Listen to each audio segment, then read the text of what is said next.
puisqu'il a été nécessaire que le Christ souffrit et qu'il entra par là dans sa gloire, si vous désirez avoir place à ses côtés, buvez le calice qu'il a bu lui-même. Ce calice, il me fut présenté par le Saint-Père, et mes larmes se mêlèrent à l'amer breuvage qui m'était offert. Après la messe d'action de grâce qui suivit celle de sa sainteté, l'audience commença. Léon XIII était assis sur un grand fauteuil. Il était vêtu simplement d'une soutane blanche, d'un camail de même couleur, et n'avait sur la tête qu'une petite calotte. Autour de lui se tenaient des cardinaux, archevêques et évêques, mais je ne les ai vus qu'en général, étant occupés du Saint-Père. Nous passions devant lui en procession. Chaque pèlerin s'agenouillait à son tour, baisait le pied et la main de Léon XIII, recevait sa bénédiction, et 2 gardes nobles le touchaient par cérémonie, lui indiquant par là de se lever. Au pèlerin, car je m'explique si mal qu'on pourrait croire que c'était au pape.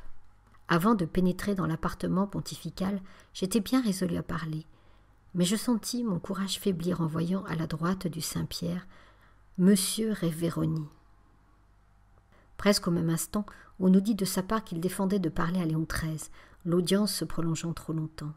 Je me tournai vers ma Céline chérie, afin de savoir son avis. « Parle, me dit-elle. » Un instant après, j'étais aux pieds du Saint-Père.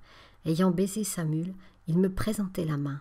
Mais au lieu de la baiser, je joignis les miennes et levai vers son visage mes yeux baignés de larmes. Je m'écriai, « Très Saint-Père, j'ai une grande grâce à vous demander. » Alors le souverain pontife baissa la tête vers moi, de manière que ma figure touchait presque la sienne. Et je vis ses yeux noirs et profonds se fixer sur moi et sembler me pénétrer jusqu'au fond de l'âme. « Très Saint-Père, lui dis-je, en l'honneur de votre jubilé, permettez-moi d'entrer au Carmel à 15 ans. » L'émotion avait sans doute fait trembler ma voix.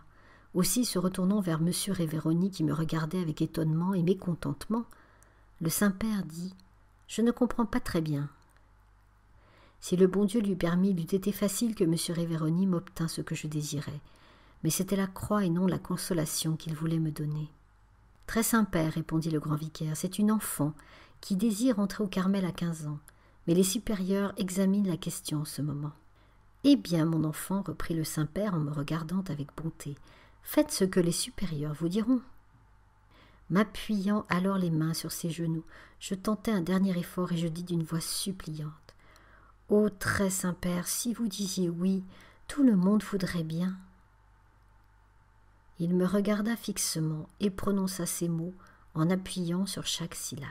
« Allons, allons, vous entrerez si le bon Dieu le veut. » Son accent avait quelque chose de si pénétrant et de si convaincu qu'il me semble encore l'entendre.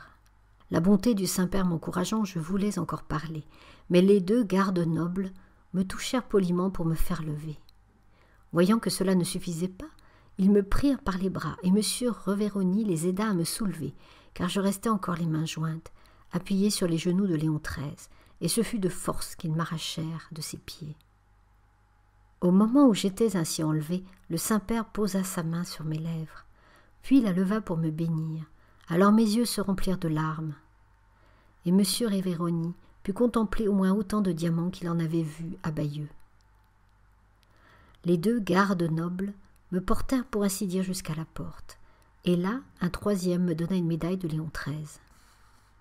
Céline qui me suivait avait été témoin de la scène qui venait de se passer. Presque aussi émue que moi, elle eut cependant le courage de demander au Saint-Père une bénédiction pour le Carmel. M. Révéroni, d'une voix mécontente, répondit « Il est déjà béni, le Carmel. » Le beau Saint-Père reprit avec douceur « Oh oui, il est déjà béni. » Avant nous, papa était venu au pied de Léon XIII avec les messieurs. M. Révéroni avait été charmant pour lui, le présentant comme le père de 2 carmélites. Le souverain pontife, en guise de particulière bienveillance, posa sa main sur la tête vénérable de mon roi chéri, semblant ainsi le marquer d'un sceau mystérieux, au nom de celui dont il est le véritable représentant. Ah, maintenant qu'il est au ciel, ce père de 4 carmélites, ce n'est plus la main du pontife qui repose sur son front, lui prophétisant le martyre. C'est la main de l'époux des vierges, du roi de gloire, qui fait resplendir la tête de son fidèle serviteur. Et plus jamais cette main adorée ne cessera de reposer sur le front qu'elle a glorifié.